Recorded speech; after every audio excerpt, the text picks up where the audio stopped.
everybody? Jeff Gatz here with another lesson for you. Today we're going to discuss how you can increase your speed and agility so you can become the drumming ninja that you've always wanted to be. Okay, so maybe this lesson won't actually turn you into a ninja, but will make you a much better drummer by building your agility, your strength, and your power, and by enhancing your movement in all directions around the kit. I notice a lot of drummers who tend to play in a very small area of their drum set.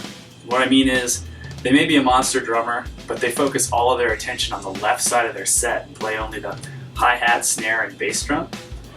Now this isn't necessarily a problem because in many styles of music, we drummers do tend to keep time on the hi-hats. We really don't need to move around the rest of the set a whole lot. But there is so much real estate around the rest of your set, and if you can get used to playing freely in the rest of that space, then you'll really open up a lot of great possibilities. Plus, moving around your set quickly provides an inherent visual effect, which makes you a much more interesting drummer to watch from the audience too. With that in mind, the exercises we're going to cover today will help you develop the ability to effectively move around your set. First, these exercises will enhance your balance and agility as you move from the left to the right and vice versa. Second, they will improve your speed as you begin to feel comfortable and increase the tempo. And third, they'll even begin to increase your hand and wrist strength in both hands because you'll be playing on your toms and cymbals, which offer varying degrees of rebound and therefore force you to lift the stick off of the drum head or cymbal. Last, these exercises will be especially useful for drummers who have trouble playing with their weak hand. They will really begin to make you work and overcome those imbalances. Okay, so check this out. In the first exercise, I'm going to play eighth note triplets. I'm going to play the first stroke of each triplet on either the floor tom on my right or the floor tom on my left. Now, if you don't have a floor tom on your left, that's all right, don't worry about it. You can just use your hi-hat instead.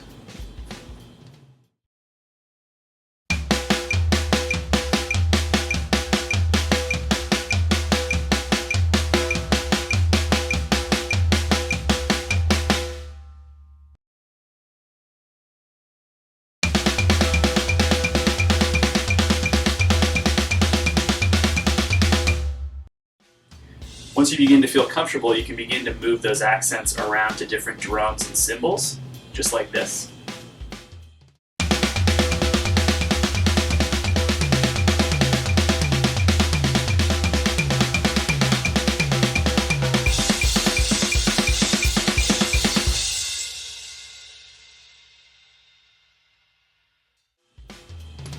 Just because this is a fairly simple exercise on paper, that doesn't mean necessarily that it's going to be very easy.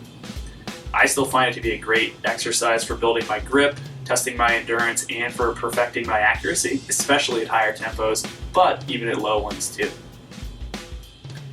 The next exercise follows the same general idea, except this time we're going to play paradiddles and move the first stroke of each paradiddle around the set. I'm going to begin by playing the accents on my floor toms, and then I'm going to move them around to other parts of the set.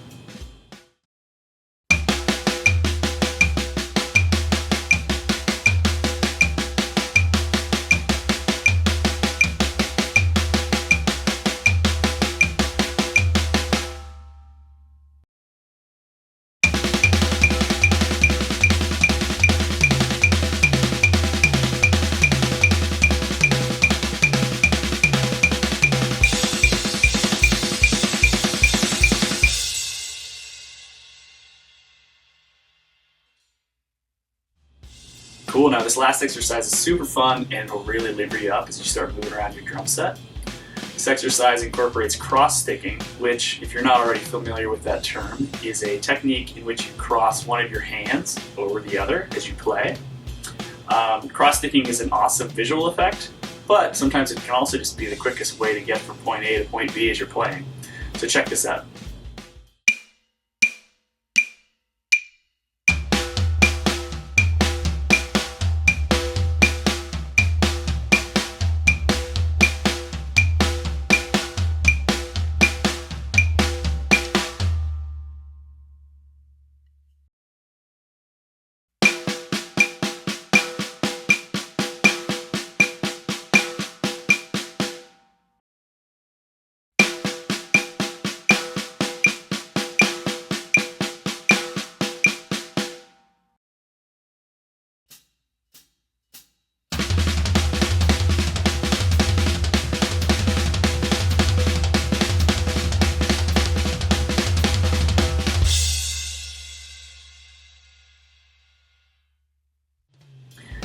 hope you all enjoyed this video. As with all things drumming related, the possibilities are endless, so don't be afraid to experiment.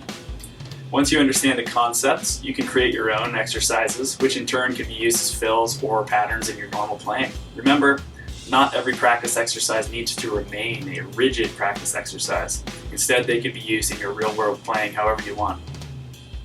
Last, if you enjoyed this video, please stay tuned for future videos because I'll be coming back to this topic in the future. Thanks for watching.